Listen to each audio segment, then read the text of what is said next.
Alrighty, in this video what I want to do is I want to talk about a really awesome feature of the build system. And this is sort of one of the things that I want to bring up just because we spend a whole lot of time talking about the build system. We've seen how we can easily compile and launch our application with it. But there's another really cool feature that makes really the whole new switch to Gradle really worth it, in my opinion, other than the rest of the other sort of conveniences that we get out of that. And that is product flavors. Now, let's say you have an application and you want to release a pro version and a standard version. You want these to effectively be two separate applications entirely. Different names, different icons, different features, but use the same code base. So how would you go about doing that? Well, Gradle provides us with a feature to be able to do that very, very easily. And they're called product flavors. What a product flavor is it's basically a sort of override that you can use. What I mean is, you see how inside of our source folder we have this main? Well, think of this main folder as our base. All of our base resources and our base classes and all that stuff. Well, what if we could have a pro version that we could build that would overlay on top of that main directory when it's built, so that the code that we have wanting and available for our pro version appears in our pro version, but not in our standard version. Well, you'd accomplish that with flavors.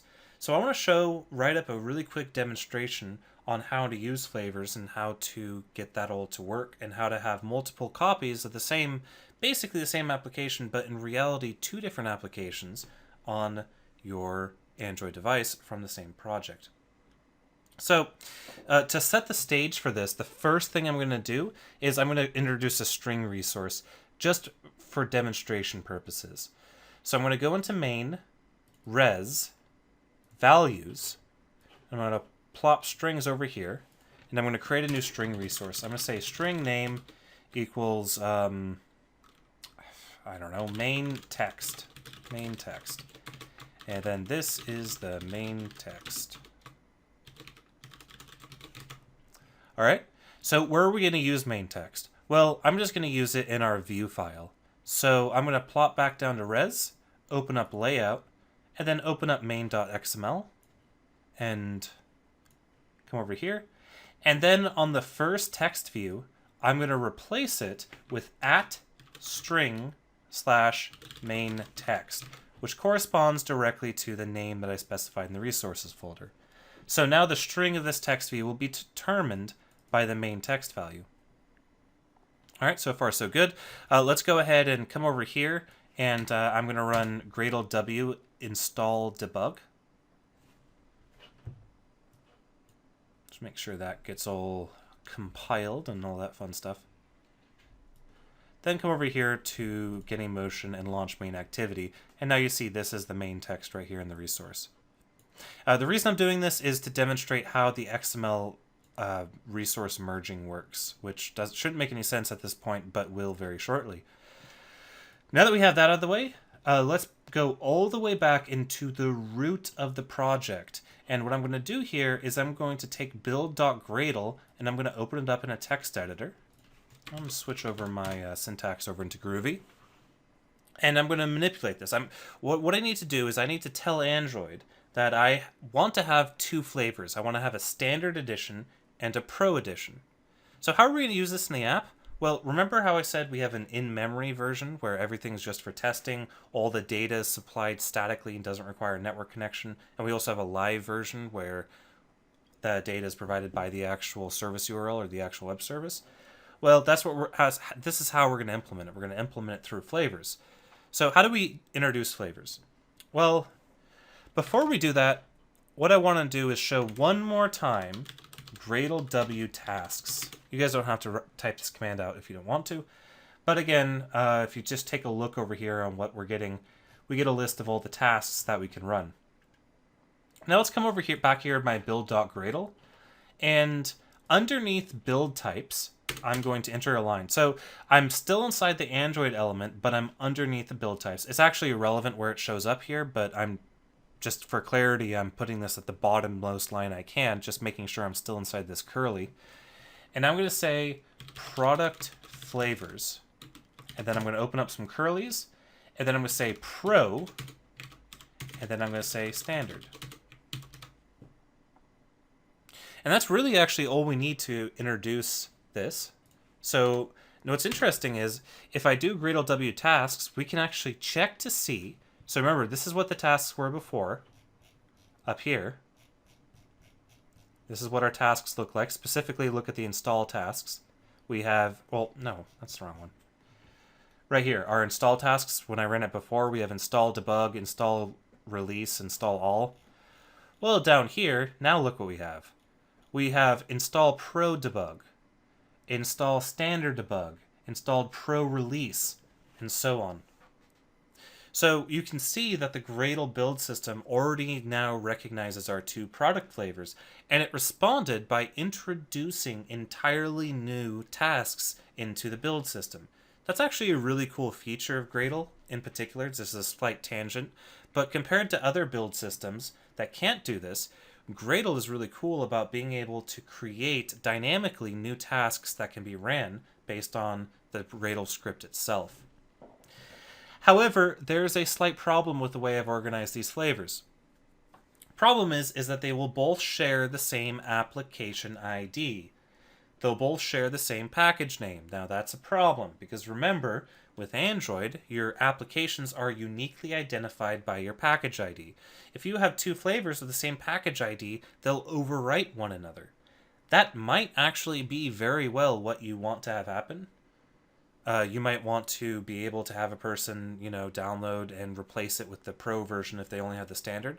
But in our case, I want to be able to install both of these simultaneously on the same device and treat them as if they were two completely separate applications. So the way I accomplish this is under Pro, what I'm going to do is I'm going to say application ID space, open quote, com buzz app1 or test1, whatever I named. I can't remember what I named it. Let's just go with app1 dot pro. And then on standard, I'm going to say application ID, not with a colon, com buzz app1 standard. Okay, so let's go see how this, when we actually install these flavors, how it affects our device. So I'm over here on my command window, or command line prompt, I'm going to say Gradle W install, is it debug pro or pro debug? I always get them mixed up. Install pro debug. Installed pro debug.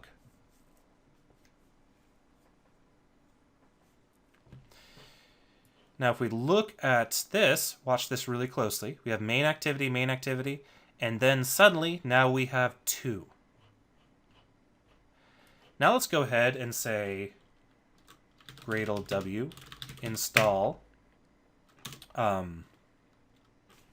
already forgot if it was install standard debug. Oh, it's compiling. Watch really closely. Watch our main activity thing here.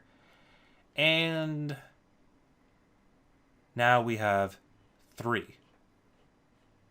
So yeah, so what's so interesting about having 3 applications now? Well, the reason we have that first one is because we created that application with a particular package name, and then when we created our flavors, we created new package names. For all intents and purposes, they were new applications put on the device. So now we have 3. We have the one before we added flavors, we have a pro version, and we have a standard version. But I don't really like how they're all named main activity. I never really liked that name of the application in the first place, and I especially don't like it now that we have 3 of them and there's no way to differentiate between them. So how do we fix that? Well, the answer goes back to resources.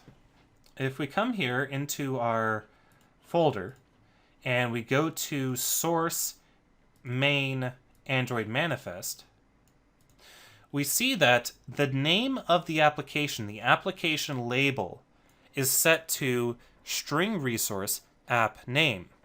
So it'd be really cool if we could override this string resource on a per flavor basis. And in reality, that's actually very, very easy to do. This is really what flavors are all about. Okay, so let's go ahead and let's jump into our source folder. And in here, I'm going to create a new folder by hitting Control-Shift-N, and I'm going to call it Pro. Under Pro, I'm going to create a new folder, and I'm going to call it Res. Under Res, I'm going to create a new folder and call it Values. Under Values, I'm going to create a new text document and call this strings.xml. And over here, I'm going to say resources. And then I'm going to say string name equals app name. I'm going to call this app1 pro. Okay, so all I did was inside my source folder, I created my flavor folder, pro. And inside of this, I created a corresponding resource folder. See how main has this resource folder? Well, I created a corresponding resource folder here, but I don't have to redefine all of my resources. And the reason for that is it'll take these resources that I define here in this flavor folder, and it'll merge it back against main. It'll see that I have this resource right here that's overriding the app name, and it'll override that for the entire build. So now when I come back to my command prompt, I can say Gradle W install pro debug. And if you watch my app launcher really closely,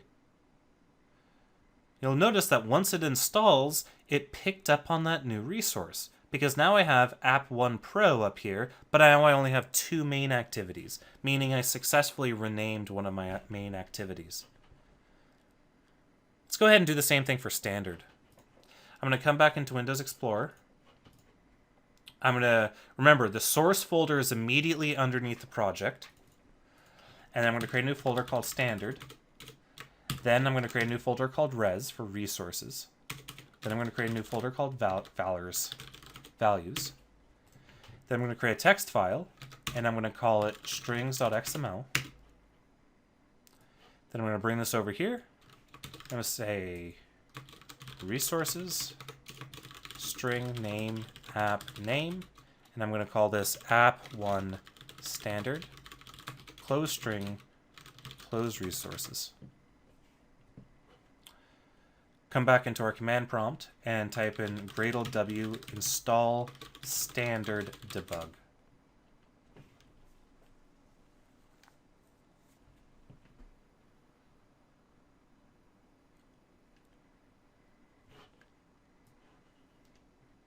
And now we have app1-standard, and we have the final main activity.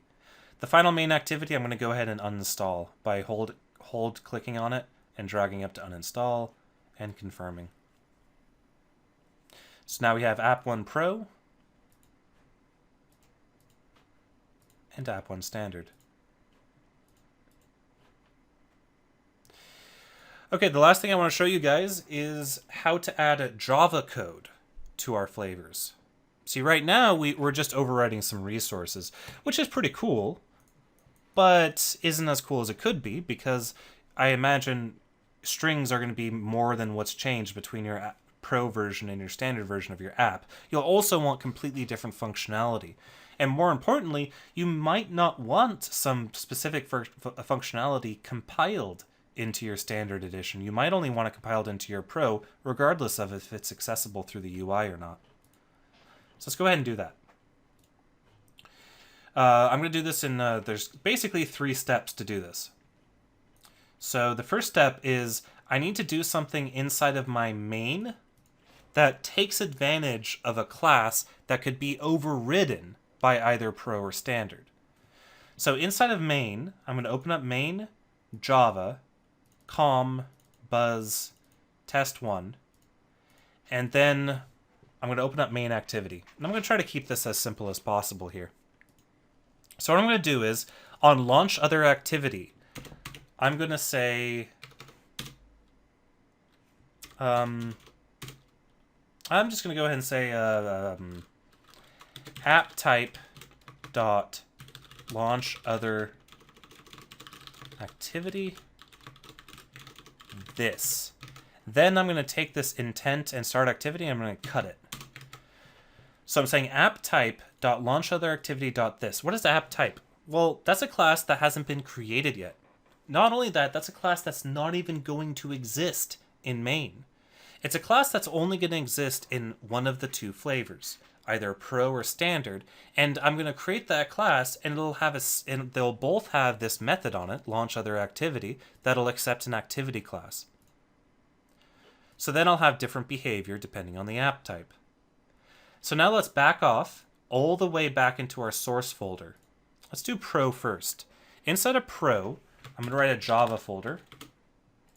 You know, this might be a whole lot easier if I go into options and I select blah, blah, blah. Where did they put that? You know that, there we go, automatically expand to current folder. There we go, so it's a little bit more like an IDE here. So you can see the left-hand side, you can see the entire folder structure. Probably should have enabled that earlier. Oh, now Explorer's frozen. Oh, there it goes. Okay, so I'm going to create a new folder under Java called com. Under com, I'm going to create a buzz folder. Under buzz, I'm going to create a test1 folder. That's the namespace. Sorry, it's test1. Inside of test1, I'm going to right-click, select new, text document, and I'm going to say apptype.java. Then, inside of apptype.java, I'm going to say package com buzz app1, and then I'm going to say public class app type. It's not going to inherit from anything. And then public class app type will have a public static void, what do I call that? Launch other activity. And it'll take activity.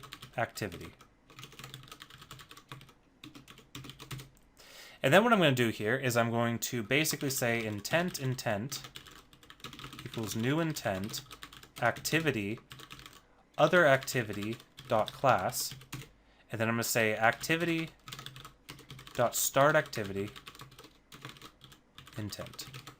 Okay, so this won't compile quite yet because I have a lot of importing to do.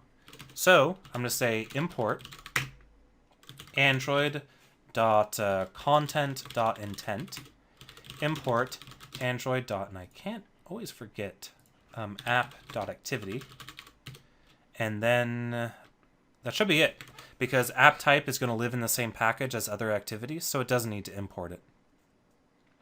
And that's going to be the pro version of my apptype.java class, or my apptype.java file. So let's see if it works. I'm going to come in here, and I'm going to say Gradle W launch pro debug.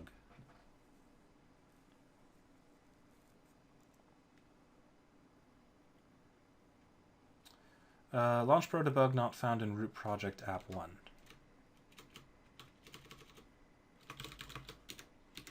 Oh, install pro debug. Derp.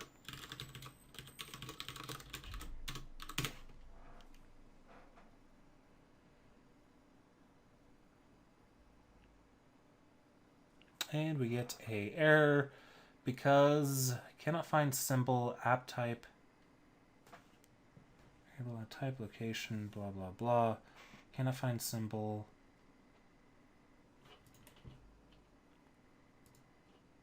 I may have to import this for some reason.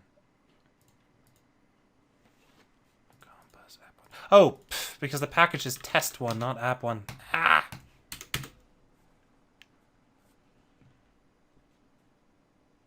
My bad.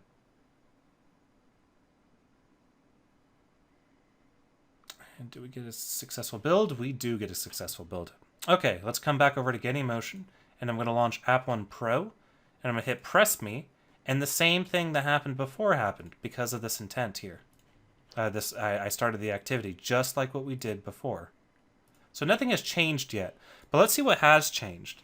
What I'm going to do is I'm going to say install standard debug. Now, what do you think is going to happen when I hit enter here? Now, think about it for a second. What do you think is going to happen when I try to compile the standard debug build type?